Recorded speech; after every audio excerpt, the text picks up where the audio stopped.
O fogo é bom ou é ruim? Depende. Depende de como ele ocorre, onde ele ocorre e por que ele ocorre. O fogo, ele é utilizado pela humanidade desde que o homem é homem. O que o ICMBio vem fazendo nos últimos anos é realizar queimas prescritas. O que são essas queimas prescritas? É a utilização do fogo prescrita, planejada. Prescrito muito parecido com a prescrição médica. Temos um problema e a gente precisa de um remédio para resolver esse problema. E a prescrição do fogo é isso. É a utilização do fogo para a proteção da fauna, para a proteção da vegetação, para a conservação da biodiversidade. Fogo esse utilizado com planejamento e com condições climáticas favoráveis. Quando a gente faz o planejamento, inclusive, a gente coloca de que a gente precisa de certas... A gente tem parâmetros, né? Para a umidade relativa do ar, para a temperatura e para a condição de vento. Não só por causa do fogo em si, mas também por causa da fumaça, né? Que faz com que tenhamos controle da sua propagação. O fogo de incêndio ele tem um comportamento totalmente diferente do fogo de queima prescrita. Ele vem com uma velocidade maior, ele vem com uma intensidade maior e ele vem provocando danos muito maiores. São condições climáticas distintas para a propagação. Como é que são feitas as queimas prescritas? Há um planejamento prévio que leva em consideração estratégias de conservação, estratégias de proteção às unidades de conservação. O que a gente vai fazer com isso? O fogo bate na mata ciliar. Se ele passar a mata ciliar, ele vai encontrar uma área queimada do outro lado. Então ele não vai para lugar nenhum. Então esse foi o objetivo que nos trouxe a fazer essa queima. Aonde eu vou usar esse fogo? Em que condições eu vou usar esse fogo? Existe uma janela de oportunidade para a utilização do fogo da queima prescrita.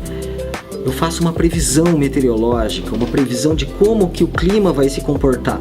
Eu preciso, dependendo do objetivo de utilização do fogo, seja ele para manejo de paisagem, para conservação, né, de vegetações que são sensíveis a fogo, de proteção à fauna, algumas espécies em específico, eu preciso usar o fogo em condições climáticas específicas, né, com uma certa temperatura, com uma certa condição de umidade relativa do ar e com uma certa condição de vento. E esse vento, inclusive, para não gerar fumaça para centros urbanos. Então existe um planejamento para a realização das queimas prescritas, elas não são feitas de forma aleatória. E isso se dá de várias formas, né? A gente queima algumas faixas, né, de campo, de capim, para proteger matas que são sensíveis à passagem do fogo. Se o fogo vier por aqui, isso aqui estando queimado, fica fácil para nós apagar.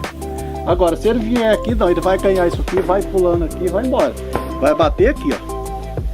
A gente quer que queime isso aqui? Não, nós não queremos que queime isso aqui. Mas isso aqui é uma segurança, é um fusível. A gente faz mosaicos, né, dividindo, né, grandes extensões de terra para a gente poder barrar essa propagação dos incêndios. Em alguns lugares a gente precisa fazer uma pequena contenção, né, um pequeno controle para que ele de fato se propague para onde a gente quer. Em outros locais, né, ele se apaga naturalmente próximo de vegetações mais úmidas, ou se apaga também naturalmente de noite ou de madrugada, porque a temperatura diminui bastante, porque a umidade relativa do ar aumenta. Então, depende muito da unidade de conservação, mas os efeitos que nós queremos são efeitos de conservação, e esse fogo, ele não é um fogo avassalador, ele apaga naturalmente. Lá embaixo onde queimou o ano passado, que lá não vai entrar fogo, vai ficar seguro.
Pois é, vamos ficar atentos porque tá vindo uma linha de fogo muito forte lá de dentro e vai sair aqui na porta da barraca.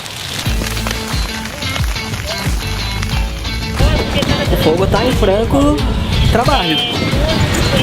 Agora ele tá queimando aí a vegetação que ele precisa queimar. Com bastante vento. A calmaria tá chegando aqui, mas é assim mesmo. Logo logo passa. E a ideia é continuar consumindo ainda boa parte desse capim. Ele deve ir, agora são 3h15, ele deve ir até umas 4h30 mais ou menos. Hoje de tarde acaba. A ideia é passar essa noite sem chama nenhuma. Se fosse numa situação de combate de incêndio, ele ia ser muito mais complicado. Agora, como a vegetação ainda está verde, como a temperatura ainda está amena, a umidade relativa do ar, os meninos em 30 segundos apagaram. Mas se é um pulo num incêndio, ia dar mais trabalho. É por isso que a gente queima nessa época, para a gente ter controle sobre o fogo, né? Não só da propagação, mas a gente controla os lugares indesejados. Eu não quero que ele vá para lá, eu tenho condições de apagar ele muito mais fácil. A fumaça, ela tem toda uma ciência envolvida e uma análise que é preciso ser feito para entender muitas vezes qual que é o comportamento do fogo. E quanto mais branca é a fumaça, mais umidade, mais verde está a vegetação. Em uma situação de queima prescrita, isso é o ideal, porque ainda tem umidade e o fogo ele acaba não sendo muito intenso. Quando a fumaça está mais escura, a queima ela é muito mais intensa, muito mais profunda, há muito mais queima de carbono. Normalmente, a fumaça mais escura é encontrada na ocorrência de incêndios florestais. Fazia uns abafador, tipo palha de coco, gastava 70 dias para fazer o aceno só em volta do parque na época. E os abafadores eram palha de coco. Não tinha abafador, não tinha bomba postal, não tinha carro-pipa, não tinha nada. Isso era só na mão. Só na mão. E a coisa foi avançando, a tecnologia veio chegando, veio a bomba, veio a abafador, depois veio a bomba, veio soprador, veio esses novos pinga-fogo, que na época a gente botava, era com amarrava um esconde na ponta de uma vara, bolhava de óleo diesel e saía. Hoje nós já temos caminhão-pipa DPF, temos até helicóptero para fazer queima hoje, né? Acabou.